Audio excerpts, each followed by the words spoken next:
I am trying to speak to what I have experience in. I'm not trying to tell stories that makes it seem like I was more than what I was. You have revolutionized wrestling YouTube. I don't think I've revolutionized anything. I think I've opened people's minds up to what the possibilities are. The one thing I kept landing on was doing videos 10 years, 20 years down the road people have interest in. When's Maven going to be a WWE commentator? If I get the call, I'm going to listen to any opportunity that comes my way. Have you thought about YouTube becoming a full-time job for you? I'm not there yet.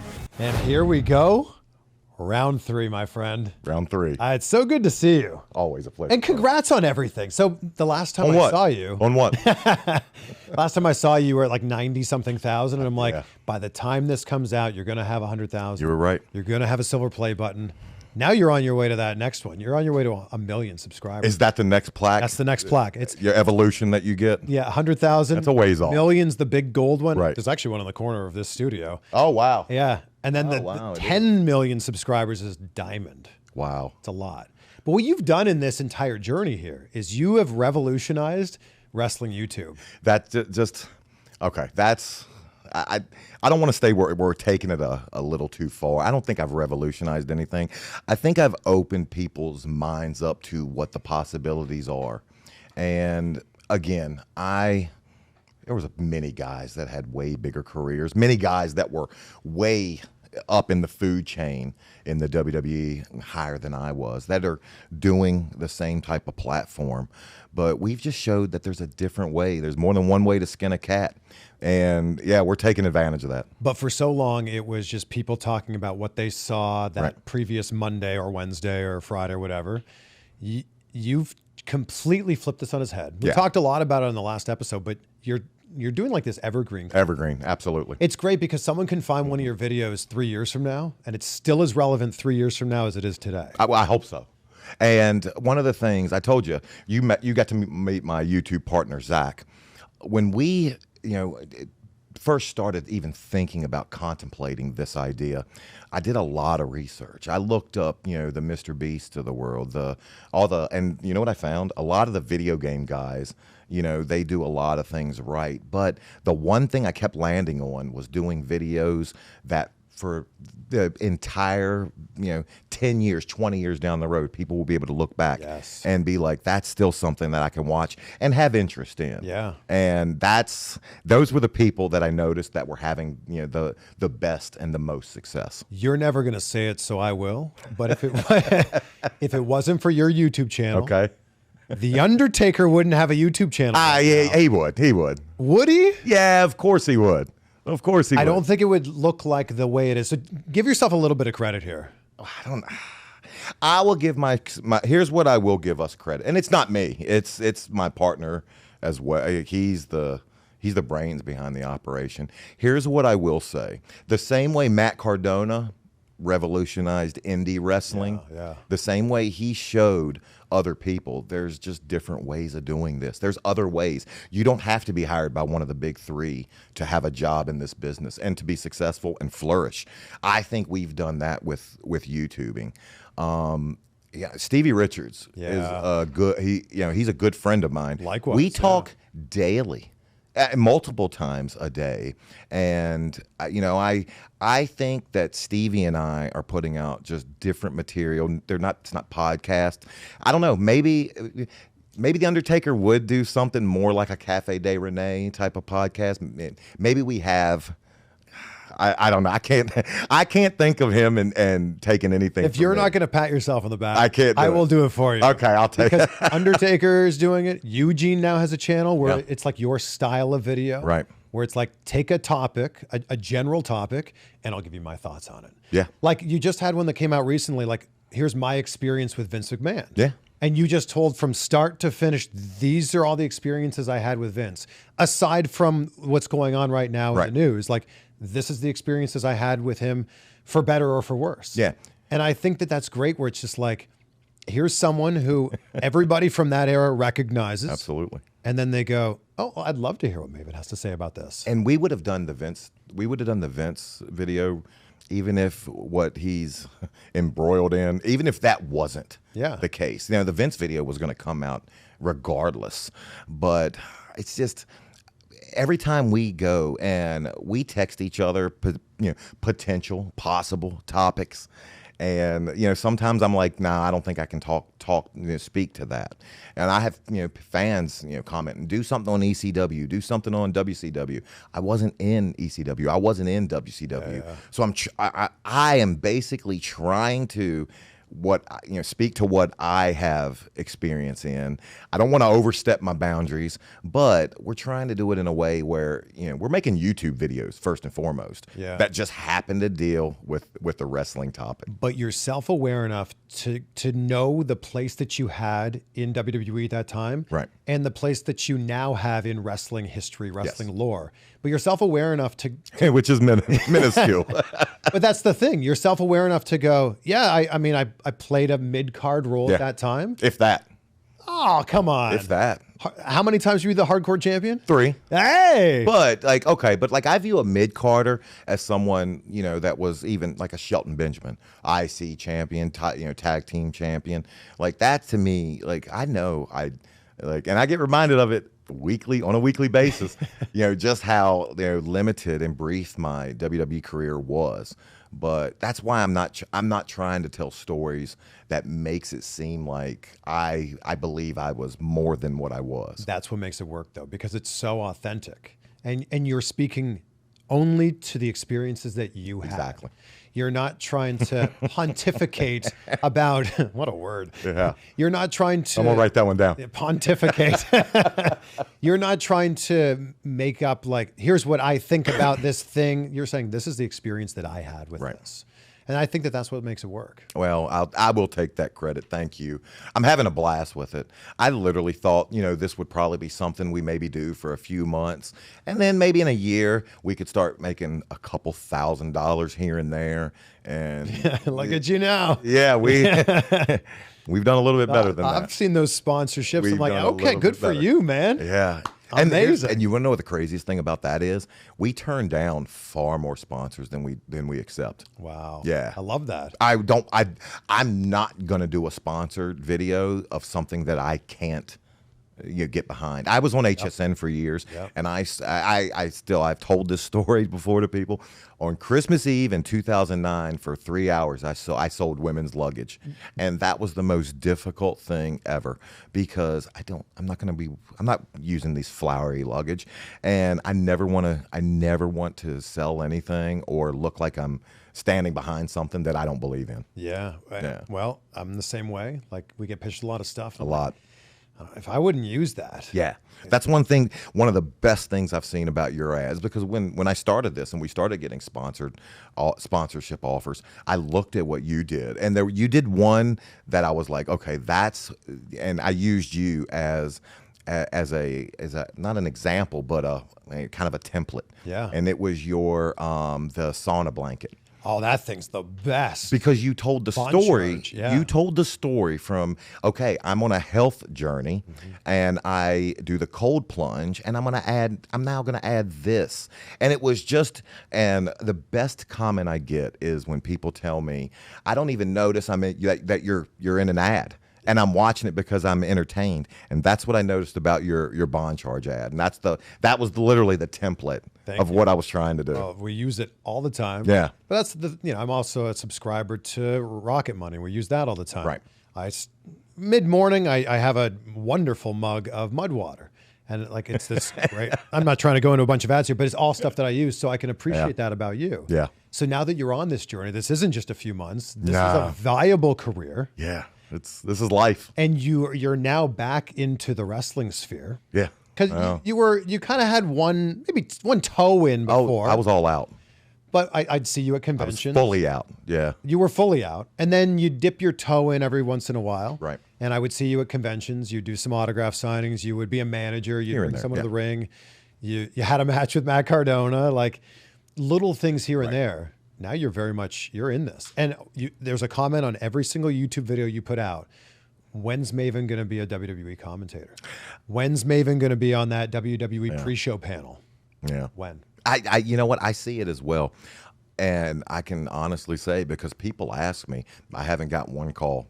If I get the call, I'm obviously going to listen to any any opportunity that comes my way. I don't care, what the opportunity is. I'm going to listen to it. But nah, I haven't heard anything from them. I don't know. I love to go back and because in one of my videos I talked about how in 2020 I went and had an interview with them to do just that, and it just didn't pan out because of COVID. I would love to have that opportunity again, but I'm 47. If it doesn't happen, I'm not going to sit and twiddle my thumbs and hope. I'm gonna keep moving. I learned a long time ago.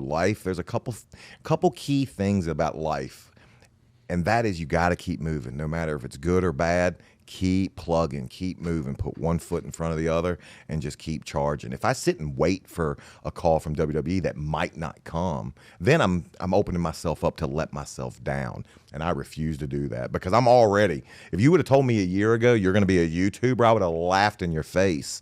But look where we're at now. So if it happens, it happens. If it doesn't, then other things will present itself, I'm sure. This episode is sponsored by Blue Chew. It is not a coincidence that these lights behind me are blue. Blue Chew is a unique online service that delivers the same active ingredients as Viagra, Cialis, and Levitra, but it's in chewable tablets, and it's a fraction of the cost. Now you may be saying, I don't need anything like that, and I'm not suggesting that you do, but it may just kick things up just a little bit in the bedroom for you.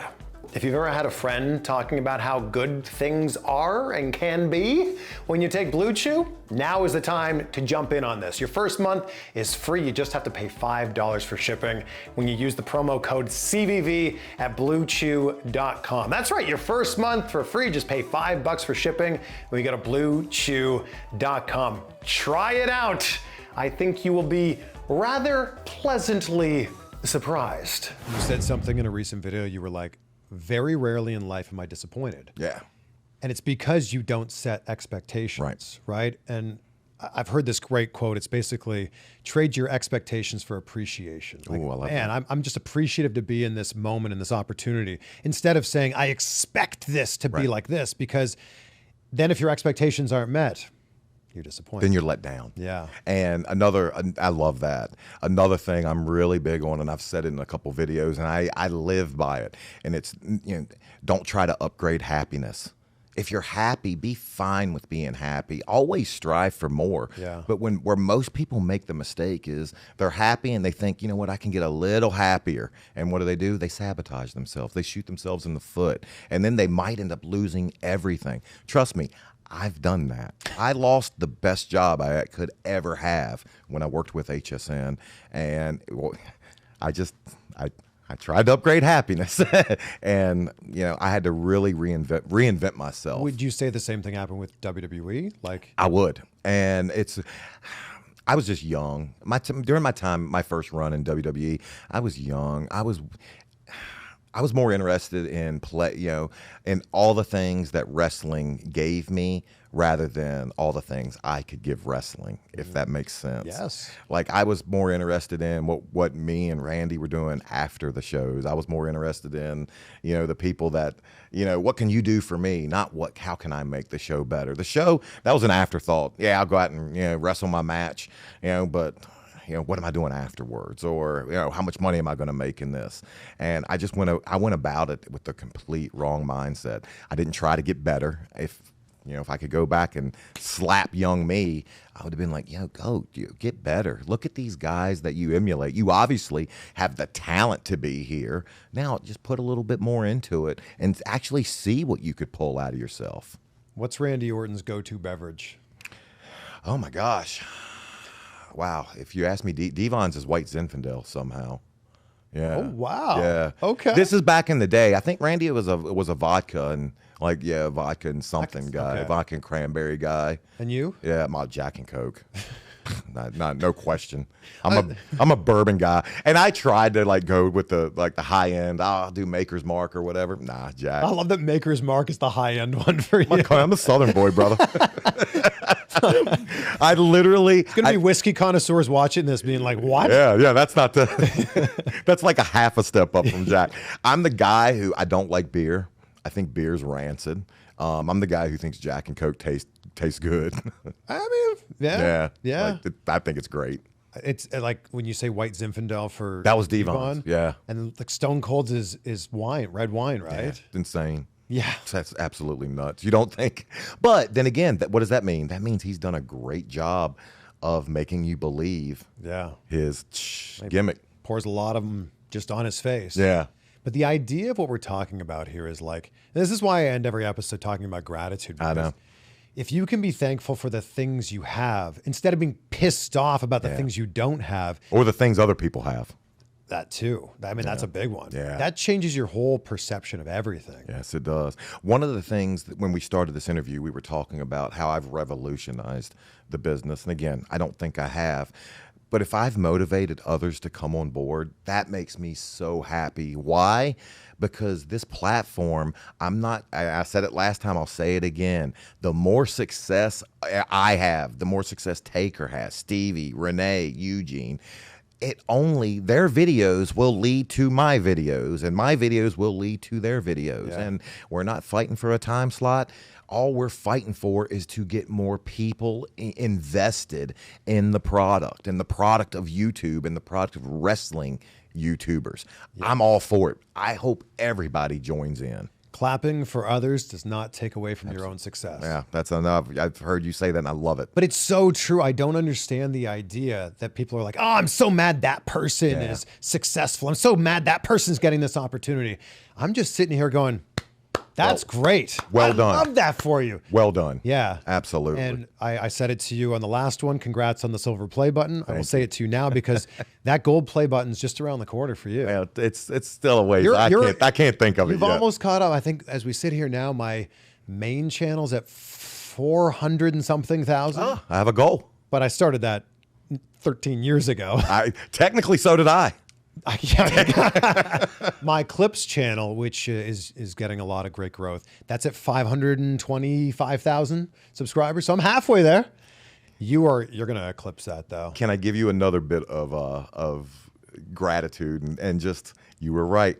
So we had a company out of Australia that wanted to do some work with us, and they might be actually doing some stuff in the future with our Facebook side because there's a lot of money in Facebook as well. We can talk off camera about that. Oh, I'm interested to hear. Yeah. But when they were DDP gave me an introduction. Yeah. And that has really revolutionized things for me. It blew my mind. Yes. And the fact that you can use the same clip more than once to monetize it.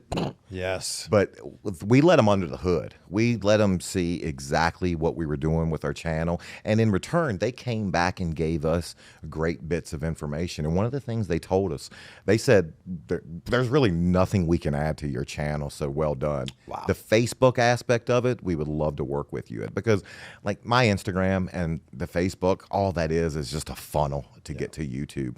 But one of the things they did say, they said your use of shorts to funnel people over to your YouTube channel is to the long form video is immaculate. And I was still thinking of your breadcrumbs things. Breadcrumbs, baby, breadcrumbs. What was you said off camera before we started, you have a bone to pick with me. I do. Is it that I didn't take a chop last time? No, it's not that. It's not that. So this is our what? How many times have we? This is our third one. Our third time. But we've hung out many other times. Yeah. So Uh-oh. I saw where you told John Cena to his face, this is my favorite interview ever. And I'm just thinking, wow, that just means I'm just dog shit. I didn't even meet with Maven twice. I wouldn't even have mind if you said, this is tied with Maven for my first. I'm giving you a hard time. That was my fifth interview with John Cena. So maybe when you get to number 5. No, I completely giving you a hard time. I had a superpower during that interview. Which was? I was able to see John Cena. You were the only one. No, you know what? And I got a lot of heat for people. When my first ratings video came out, people thought I was burying John. I don't think John thinks John was a great technical wrestler. Oh yeah. But what I will give that man credit for, 2 things. One, there's no harder worker in the world than him. No one deserves success more than John. I could not be happier for the success he's gotten. And, I'm not learning Mandarin. I'm just not. I can barely speak English. So that, and 2, he could teach a class on marketing and just reinventing yourself. Like, look at what he's been able to do just from 2002 through now. And I mean, he's a full-fledged, he's a bona fide movie star. He is a brand. Like, and he it's is. funny. He even said this during our interview. He goes, "It's funny how I'm not John. That's always John Cena." Yeah, and you I'm have like, to. That's so true. You have to put both together. I like your Chris Van Vliet impression there. Is that because I did an impression That's of my you? standard white guy impression. I did an impression of you on the last one? That's my standard white guy impression. Do me again. That's my standard white guy impression right there. Yeah. I love John. John is a great guy. Listen, I love guy. I could literally have you do the entire interview just imitating me. It's pretty mimicking bad. me. I love it. It's not good. But what's funny is I actually do have a radio voice if I decide to kick it in. Is this not it? Hey, no, this is it right here. Wow. Yeah, yes. we're here with the 5 o'clock drive. 28 minutes after 5 o'clock, rainy day in Manhattan. Hey, today. Chris, it's 15 past the hour. Guess what we're having coming up at 45? I love that. I mean, that's the stereotypical radio voice. I appreciate that radio has evolved past that at least a little bit. Thank you. Well, hopefully.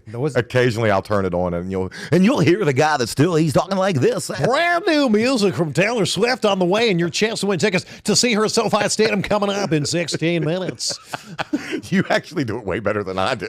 I worked in radio for many years. There you go. It's funny in radio. You got to hit the post. It's called. You have like 16 seconds on your talk break before they start singing the song. So you're sitting there and like 16 seconds. That's probably 2 sentences. All right, so I can talk about this, then this. All right, cool. That's how it was in HSN. You're like testing yourself. Yeah, that's how it was in HSN. We had a preview monitor underneath the live shot, and it would be counting down till they're going to a B-roll graphic or whatever. Yeah. And I remember I got really good at either being able to speed up what I was saying or slowing it down and making sure everyone was listening to my call to action. That's so good. I worked at Cleveland's new 102, so you could say that really fast. It's it's Cleveland's new 102. Or if you had like 4 seconds, you'd be like, it's Cleveland's new 102. You learn exactly. Yeah. Exactly.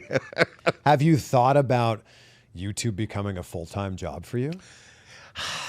Like, I'm still, as weird as this sounds, 300,000 subscribers in, and we're making decent money at it now. I'm still waiting for the rug to get pulled out. Like, I'm still waiting for the video we put out, and in a week it does like 5,000 views, and be like, well, that was a good run. But even if it does, that's just one video, and that's the thing you got to keep in mind. True. I don't know. It's still. You could stop today, and your channel would still be getting millions of views for the next bunch of months. Yeah, you're probably right. You got the engine behind it. Yeah. All right. I'm not there yet, and a lot of it's because I enjoy. I'm the guy. I don't mind going to work. I really enjoy I love my boss. My boss has a daughter who's having a bat mitzvah in a week, and the one thing she wanted was me to go to it. That's pretty cool. And it's like we have a good working relationship. When I tell him I need a week off so I can go out to Fargo to film YouTube videos, he doesn't say anything but have a good time, travel safe, and that's and the checks come still, and it's like, am I walking away from that? Like, that's a great scenario. Yeah, and you're in a great spot where you don't love the day to, or you don't hate the day to day at all. Yeah, at all. And he lets me come and go, pretty much as needed. Yeah. So I'm in a really good place. So technically there'd be no reason to leave, and if I can help out what they do. Yeah. I told you last time, I'm more of a mascot there than anything. I appreciate that I had an Ask CVV episode, and for people that only watch on YouTube, the Ask CVV episodes are people writing questions, and I answer on the podcast. Someone wrote in and said, if you called Maven right now, would he answer? Yeah, of course. And I was like, I don't know. Let's find out. Yeah. I got my phone out, and I put it on speakerphone, and I'm like, let's see. And you're like, yo, what's up, dude? And I'm like, oh, there we go. He did answer. So I want to say thank you for that. You're probably one of a list of about 10 people that answer is yes. Like Devon is on that list. Stevie, if Stevie called. Renee, if Renee called, I would answer it's just because you guys call so infrequently. Yeah. I would think that it's either something, more than anything, it's something really good. Yeah. I know you're not going to be calling me because you're down the block with a flat tire that you need me to come change. Like, that's not the reason. You'd still answer, though. More than likely, you're calling me for an opportunity. And more than likely an opportunity from you is something that's going to help move my needle. Yeah. So what's my motivation to not answer? Who could you call right now? Okay. That would answer. Devon. Really? Yeah. Do you want to give it a try? I mean, my phone's over there, but I'll try it. I mean, let's try. Let's try. Okay, we'll go to the single shot. This is actually going to be. We did not plan this out at all. So, let's see. Will Devon call? And if you say you're with Chris Van Vliet, he'll actually know who that is. Yeah. I just saw him at Blizzard Brawl in Wisconsin. Love wrestling. Don't you love wrestling names? Blizzard, bro. It's so damn. Blizzard Brawl was fantastic. Shout out to Dave Hero, my friend who puts that on. It's so stupid. Blizzard This Brawl. is going to be great. Hey, coming up this Saturday. Your chance to win tickets to Blizzard Brawl. You're actually really good at it. I'm not doing it in front of you anymore. All right, hold up. Here we go. I feel like we could. I feel like we could be a good radio morning. We could be a good morning drive. Radio. Yeah.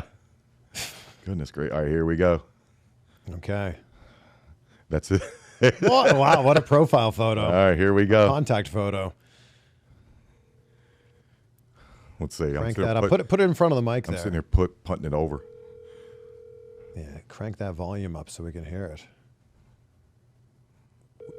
Will Devon answer? What a profile photo.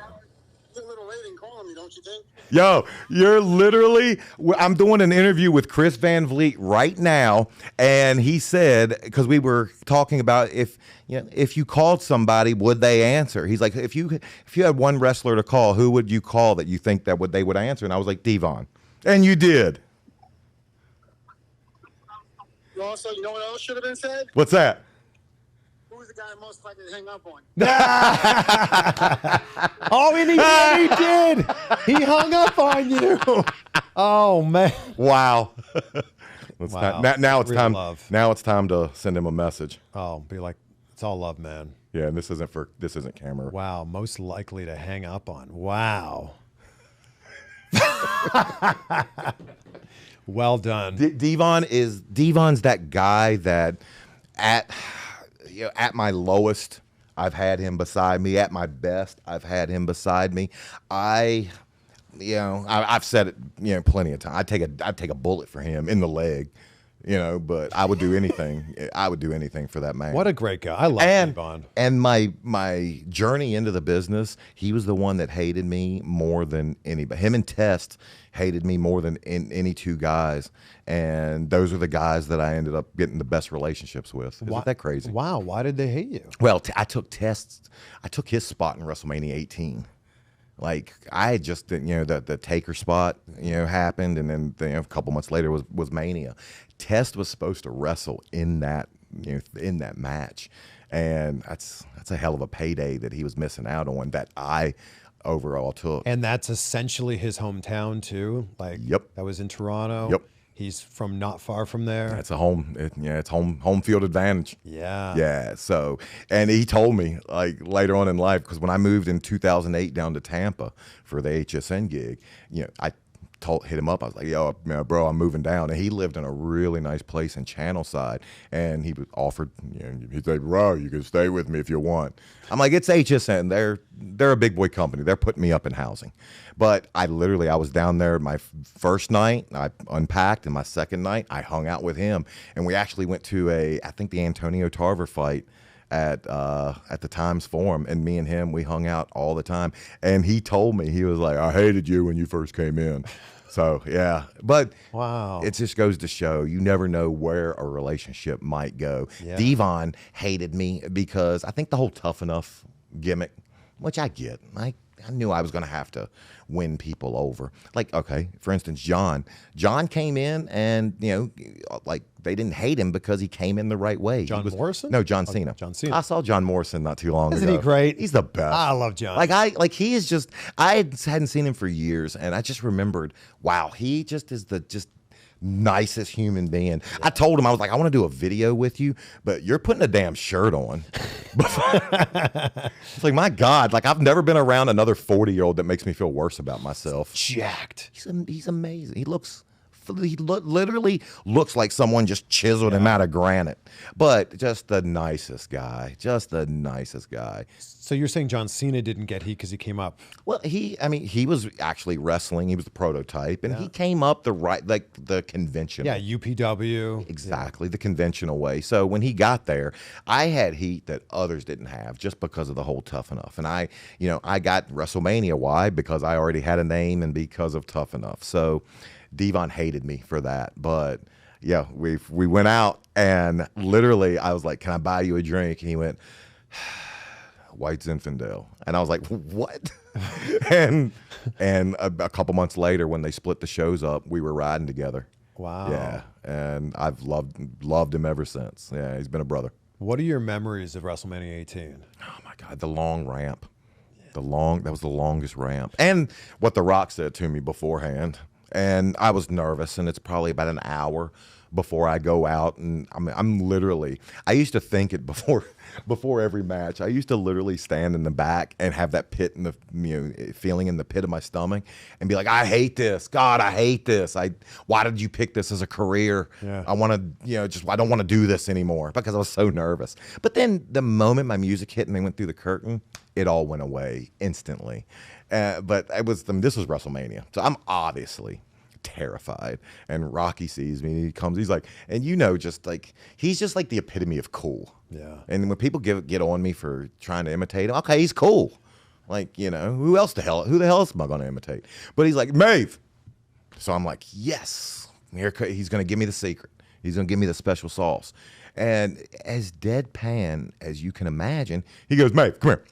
He's like, and he literally goes, "No one's expecting much out of you. Just do the best you can." And turns around, and I'm like, "What?"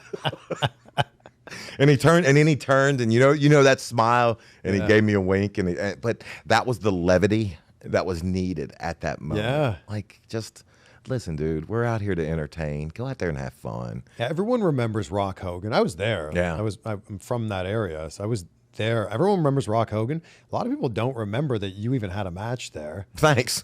I mean that in the best possible way. Because Yeah, I don't know how I would take that bad. You were on the show, not a soul remember it. Wow. I mean that in the best possible way because that's the biggest compliment I've ever been given, right there. Because you had that spot that I know didn't go well. Oh, I got it. I literally, for a video that we just did, Yeah. I literally just pulled up a picture, and I'll send it to you if you want to put it on the. Let me see. It's fantastic. Yeah, show because it wasn't just a spot. That's me missing the trash can. Yeah. That is me missing the trash can. Gold Dust has the trash can. Completely. I'm going to send that to you so you can, put it in there.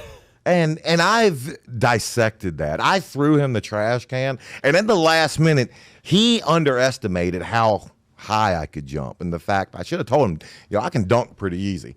Keep it up at your head. Yeah. And he puts it down at more like chest level. And I went over top of it. But yeah, I'm going to send this to you. You can jump too high. Yeah, I was just too athletic. Yeah, you're too good. Damn too athletic. One of the things people don't remember about WrestleMania 18 is It's not the case anymore, by the way. how many live performances there were. Because wasn't it Saliva, Drowning Pool? There were so many live performances. If I tell you something, you won't believe this. I have never watched that show back. I've never watched it. Really? I don't remember. If you would have asked me, if you would have told me you had a $10 million briefcase over there, if I would have named one of the live performances, I would have said Motorhead just because of Hunter and his entrance. He was still coming out to oh, okay. One, well, two. Well, then I would have missed out on $10 million. Yeah, I've never watched it back. And by the way, that is what it is. 1, 2, is this on? 1, 2, is this on? And people thought for years it was like wonton or like Yeah. that is what he came out to. Live bands. Yeah. Wow. Let's see, because he was in the main event. That's another thing a lot of people forget. But the one thing that no one remembers about that Mania, obviously, is me. Oh, he did come out to a live performance of the game. Oh, maybe, geez. For Motorhead? Oh, geez. Did I get this totally wrong? Look at that. No, by Drowning Pool. At WrestleMania okay. 18, Triple H came out to a live performance of the game by Drowning Pool. Why did Triple H use this song on this night and never use it ever again? It's a great question. Saliva performed Superstar. Wow. I've never watched it back, Literally never. I haven't even watched my match back, and it's You just should. because, well, it's just because I know I missed the drop kick spot, and I was never that guy that enjoyed watching. I don't like watching myself live. Like, do you enjoy watching yourself? Like, if you do something with somebody, do you like watching it over? I don't, Not anymore. because I'm too critical. But early in my career, I knew I had to. You're right. To get better. To get better. Mm-hmm. Like if you're not watching your older stuff back, whether you're an athlete, a wrestler, an on-screen personality, if you're not watching it back and cringing a little bit, Yeah. then you're not heading in the right direction. And you don't care. Yeah. So I don't watch my stuff back as much now, but I'm the one posting most of my stuff on social media. Right.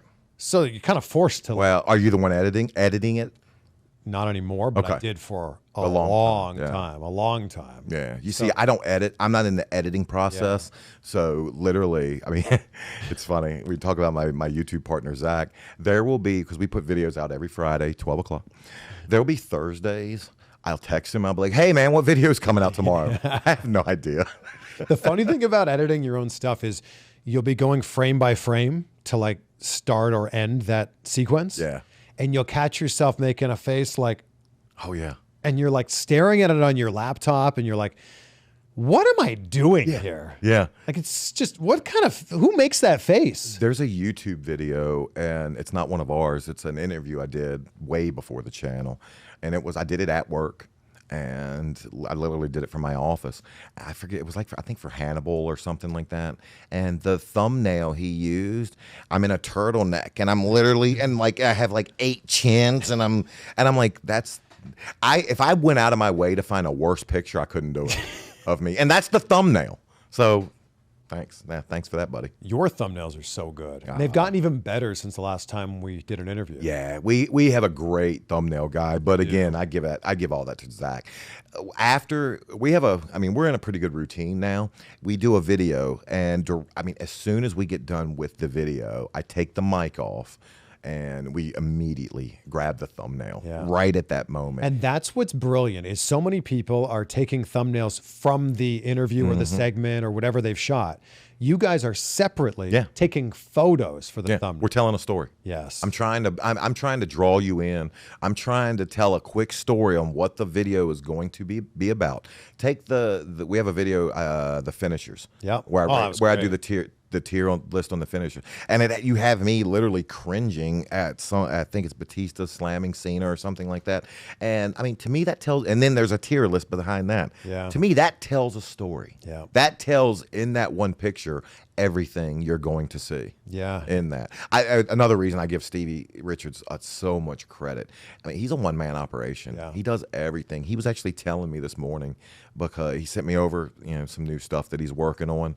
And, I was telling him, okay, try it this way too. And he says he gets enjoyment out of the editing process. He says that's what's fun for him. So teach their own. Mr. Beast says he won't put out a video until he has the thumbnail already done. Like, if he doesn't have a thumbnail that would make people want to click on that video, he's like, well, there's no point in making the video. Yeah. Yeah. And it makes sense. 100%. Because the thumbnail, even if you have a CTR, click-through rate, of, let's say, 10%, which is really good in YouTube land. Absolutely. That means 90% of people chose not to watch your video. Wow. Yeah. So when you're doing Mr. Beast numbers of hundreds of millions, amazing. The difference between 10% and 11%, it's a lot. It's millions. It's literally so much money. I mean, he's the gold standard. Of course, he's the best YouTuber ever. Yeah, he's literally the guy that I mean, if you want to start with someone to watch, and I think, because I didn't know who he was until Zach told me to start watching his videos. And what I learned from him is, in the beginning of your video, tell something that's going to keep people hooked till the end, but you got to pay it off. Yep. You have to pay it off. Yep. I'm sure your answers will change here, but I wrap this up with the same question every single time. And it's always so good to see you. We're going to leave the people wanting more here. We're part 4, baby. We're going to do a part. I hope. We're going to do part 14. Listen, you said it in the elevator. I would love to become one of those guys that you have on routinely. I love your work. I love what you do. Likewise. And more than anything, you're just a hell of a human being. And another thing, and I'll tell this to the people directly: surround yourself by good people people you can learn from, good people you can look up to, and good people that build you up. The first thing you said to me when I saw you in the elevator today was congratulations. Like, that's the kind of people you need to be around, not people that bring you down, people that build you up. And I thank you for that. And thank you for the kind words. And I mean, you took it away when you told me no one remembered me being in WrestleMania 18, but and but congrats on everything. Other than that, what are 3 things you're grateful for? still, like, I know I said last time, new opportunities. I'm going to keep that one because I think I told you I have some things, in the hopper from the channel that I have this one opportunity that if we get the licensing done, it's the stuff that retirements are made off of. It's that big. Wow. It's something that wrestling should have. I don't know why it doesn't have, and it could be huge. So definitely new opportunities. What a seed that's been planted there. Yeah, Okay. yeah. All right. I really hope I can pay that off. New opportunity. And again, hope.